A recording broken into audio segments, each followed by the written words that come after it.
Presença, oferecimento Vista Azul Hotel, a Europa pertinho de você. Hoje a Presença fala a respeito de um setor dinâmico da nossa economia, um setor que tem uma importância social muito grande pela capilaridade que ele oferece como alternativa de atividade econômica, principalmente para pequenos empreendedores. Eu me refiro ao setor da indústria de cacau, balas, conservas, representados pelo Sindicacau. E nós vamos conversar, e essa é a Presença, com a sua presidente, a empreendedora Maíra Wellerson, com quem a gente fala agora. Maíra, eu estava falando aqui, muito pequeno negócio no seu segmento, né?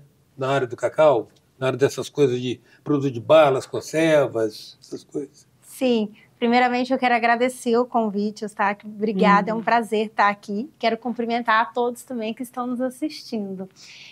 Realmente, falando do setor como um todo, por mais que a gente acaba abrangendo ali empresas de cacau, derivados, conservas, temperos, a gente ainda tem uma expressividade bem pequena aqui no estado. A gente conta aí com 100 empresas formalizadas hoje. Isso significa que nós estamos falando em termos de quantos postos de trabalho que essas empresas oferecem? 3.500 postos de trabalho, falando de todo o setor, né? Uhum. Então, a gente ainda tem é pouco expressivo falando de um estado, de uma economia do estado como um todo, né? Mas aí você está envolvendo das baleias aos lambaris, né? Da Garoto até aquela fabriquinhazinha lá de... quase doméstica. Isso aí. A Garoto é uma das nossas associadas, né? Então, a gente tem aí um mix muito grande, mas principalmente o número mais expressivo são das microempresas. Hoje, 85% do setor compreende de microempresas. Então, a gente tem aí a Garoto, que tem um número expressivo até de trabalhadores, mas a gente também tem aquela empresa que tem ali 1, 2 trabalhadores, que normalmente é o dono quem acaba fazendo de tudo, né? Uhum. Maíra, vocês lidam com indústria de alimento, com comida, com alimento. Não são exatamente gêneros de primeira necessidade, aqueles básicos, né? Mais o que se come por prazer do que por fome, não é? Come porque é gostoso. Come porque é gostoso, do que é por fome. Mas vocês também experimentam assim, sazonalidades, variações no ritmo de venda, exceto aquelas estações mais típicas, como você tem as férias de julho, você tem Natal, mas fora dessas épocas vocês também experimentam algum tipo de sazonalidade, queda, variação da demanda? Sim, principalmente quando a gente fala das indústrias derivadas de cacau, né? Que aí a gente tem a Páscoa, a gente tem as datas comemorativas como o Dia das Mães, Dia dos Pais, então trabalham muito a questão da sazonalidade. As demais, a gente também tem uma sazonalidade. Por exemplo, as indústrias que a gente tem de doce, mariola, a gente vem na época da festa junina, são épocas que a gente consome mais doce no inverno, né? Uhum. Agora, as empresas de tempero, não, elas já contam ali com um fluxo mais contínuo da produção e da demanda do mercado, mas a maioria, sim, doce, a gente tem uma sazonalidade grande, principalmente quando vem aí inverno, verão, que a gente mesmo procura muito mais doce no inverno do que no verão. Uhum. É interessante que o seu setor, na verdade, no sentido mais amplo, a indústria de alimentos começa a experimentar certas licitações, certas limitações à medida que o conhecimento científico avança, né? Hoje em dia, a restrição que se tem ao açúcar é forte, é séria. Até porque, não é porque o açúcar não fazia mal antes, né? Talvez ele sempre tenha feito mal, mas até então não se sabia. A gente não percebia. Agora a gente tem a questão do glúten. O glúten é assim, o glúten está sendo tratado com um status horroroso de neurotoxina. No extremo ele produz Alzheimer, produz Parkinson, produz uma série de coisas. Como é que é lidar com essas restrições? Então, eu digo muito que quem dita o mercado é o consumidor. E a indústria, quando ela bem preparada está, ela escuta o que o mercado quer e começa a redefinir dentro de casa, fazer um trabalho de reposicionamento dos seus produtos, né? De outros produtos, de novos produtos. Então, vem surgindo aí a questão dos doces com menos teor de açúcar, com produtos biscoitos sem glúten, com linhas mais bem preparadas, mais bem fiscalizadas para atender esse consumidor que exige isso agora. A gente está vendo aí o mercado para as indústrias principalmente de doce e de snackzinhos, o alto em gordura saturada, alto em sódio, que se tornou assim o terror, né? Porque agora o consumidor ele consegue mais claramente saber o que ele está consumindo. Então fica o dever de casa para a gente entender como nós, como indústria, podemos melhorar para atender essas exigências e não sair do mercado e nos tornarmos competitivos, porque com certeza, principalmente fora do estado, muitas indústrias já estão fazendo esse movimento há muito tempo. É interessante isso, esse contorcionismo, essa ginástica ou essa resiliência, né, de se adaptar, né? Sim, porque o conhecimento é inevitável. É isso aí. E a gente fica com saudade, né, do tempo que essas coisas não faziam mal. Quer dizer, a gente não sabia que faziam mal. Exatamente. Né? Mas é gostoso, assim, sabe? Recriar produtos, produtos que na nossa época, se você for olhar, por exemplo, eu tenho indústria associada que fabrica doce de leite também, porque está ali, o doce de leite faz composição com outro produto e está trabalhando no teor de açúcar daquele doce de leite. Para a gente, doce de leite, antigamente, era meter a colher ali naquele pote com mais doce, mais gostoso ainda. E hoje não, né? Mas e o negócio do glúten? O negócio do glúten pegou. Porque, olha bem, quem diria, hein? O nosso insuspeito pãozinho crocante com manteiga. Pois é, né? Aquele pãozinho gostoso com manteiga no café da manhã, a manteiga derretia. E o que eles falam são coisas pavorosas, Agora, é claro que eu acho que, no caso, sempre tem que trabalhar com o nível de informação do consumidor, né? Se for o caso, até dar a ele a opção de que sim, eu estou consciente, mas quero. Sim. Né?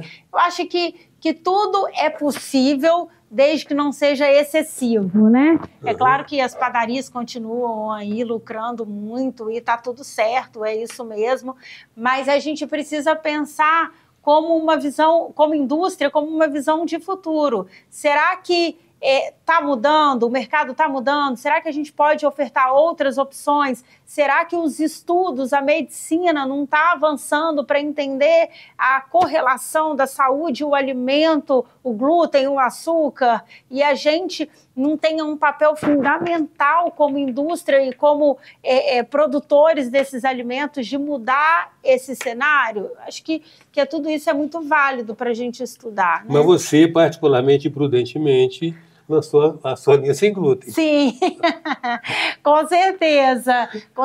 É um mercado que vem crescendo muito, que já movimenta milhões.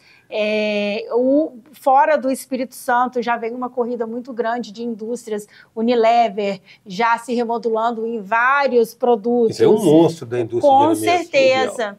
Então, eu já tenho uma linha dedicada para crianças, que a gente tem uma aceitação muito grande, e é até engraçado porque o mercado fora do Espírito Santo consome cerca de 80% de toda a minha produção hoje. Então, assim, comparado Espírito Santo e fora do estado, a proporção é muito desigual, né? Mas é um mercado que movimenta muito, e a gente tem uma aceitação muito grande, muitas crianças já descobrindo alergia alimentar desde que nasce, então as mães já descobrindo muita causa de cólica, enfim. Muito mais informação hoje, né? Muito mais informação, e isso é muito bom, informação é muito bom, né? Sem dúvida, sem dúvida. Você falou a respeito dos pós-trabalho que são gerados aqui, são quantos? Em média, 3.500. 3.500. Isso. Vocês têm uma estimativa assim? Eu sei que dizem que a média, a tal da média, as pessoas se baseiam muito em média. Média é ficção científica, né? Não pode, você bota um pequenininho grande e dizer que... Porque se você botar o pé na geladeira e a cabeça no forno, a temperatura no umbigo vai ficar média. Sim. Dizem. Mas, em média, o perfil predominante aqui é de pequeno e micro, né? O seu pequeno e micro, exatamente. A gente tem 85%, cerca de 85% do setor de empresas relacionadas ao CNAE que compreende o Sindicacau são de microempresas. Então, assim, a gente vê muito ainda a questão do cara que trabalha sozinho, abriu uma portinha, abriu um CNPJ e ele trabalha ali, acabou de sair da informalidade, muitos vão para o simples e aí se tornam formais, né, tudo, e acabam saindo, retornando, não avançam, não progridem, então, porque o cara ainda é muito burocrático. E quando a gente fala de alimento, então, a gente tem ali vigilância sanitária, tem vários requisitos que são obrigatórios e são essenciais, que o pequeno, ele acaba não conseguindo. Mas isso aí também acaba empurrando muita gente para a informalidade, não, Maíra?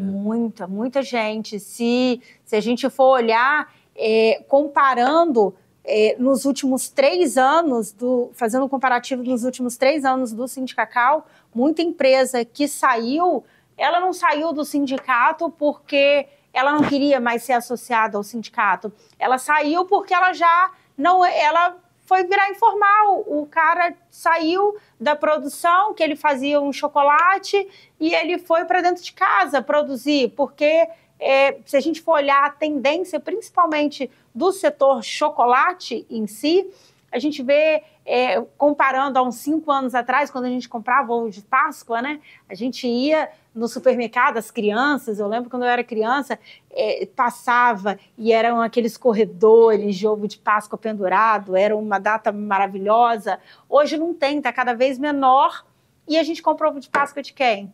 Da doceira que faz dentro de casa.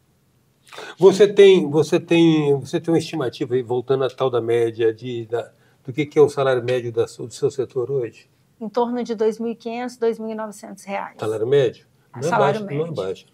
Não, mas é o que você falou sobre a média, né? Sim, a média pega... Não é o salário da maioria, digamos assim. Exatamente. Uhum. E vocês têm um déficit de mão de obra especializada? Conseguem gerar? Vocês formar a própria mão de obra que vocês necessitam? Hoje, a mão de obra está um assunto muito polêmico, né? Porque, assim, falta mão de obra. Mas eu acho que a gente tem que fazer um trabalho de estudo de entender por que falta. Será que falta? Será que não está indo para outro lado? Será que não é outro modelo de trabalho que o jovem quer hoje? Será que a gente está dialogando direito para a gente entender como vai ser essa mão de obra? Porque está todo mundo precisando de mão de obra e você perguntar para qualquer empresário que implica no crescimento dele, qual é a maior dor dele, é a mão de obra. Mas por que isso está acontecendo se a gente não tem o menor número da população? Então, a conta tem que fechar, no final das contas. A gente precisa olhar para a mão de obra, para pessoas, de uma forma que a gente entenda e a gente consiga eliminar esse gap, né? Mas, realmente, mão de obra hoje é um grande problema. Quero agradecer muito, Maíra, a sua presença aqui e essas informações que você compartilhou conosco a respeito do seu setor. Eu que agradeço, muito obrigada pela oportunidade, por a gente estar aqui e a gente está passando mais informação para quem está nos assistindo. A presença hoje da presidente do Sindicacau, a empreendedora Maíra Wellerson. Até já.